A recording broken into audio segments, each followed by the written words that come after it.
आज खरें तर म्हटल्यार खरेंच आमचें भाग्य की अशें आमच्या भितर दोन रत्नां आसलीं तेंचो सत्कार जालो आसा.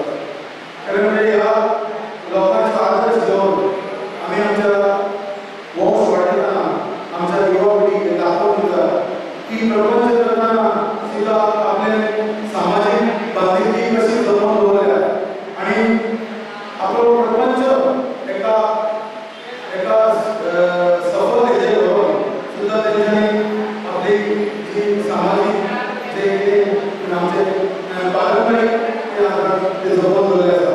आमी आज खरें तर म्हटल्यार म्हाका दिसता की अशा कार्यक्रमाक आमी आमच्या भुरग्यांकूय हाडपाची गरज आसा. कारण हे आमचे आदर्श आनी हे आमी आमच्या आदर्शाक होच आमी आमच्या घरांत रुजोवंक जाय. कारण आज पळोवंक गेल्यार खुबशे कमी जायत गेल्या पयलीं सुद्दां आमकां भायल्या हाडचें पडटा.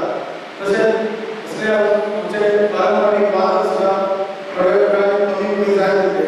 पण आमी आतां हे अशें इनिशिएटीव घेवंक जाय की आमच्या ह्या भुरग्यांक आमची ही कला शिकोवंक जाय. आयज अशा कलाकारांचो सरकार करता आनी देवस्थान कमिटी ह्यो अश्यो गोश्टी आमी हळूहळू घडोवन हाडच्यो. म्हाका याद जाता की ल्हानपणा पासून श्री सातेरीची जर पालखी आसा आनी जागोजागी जर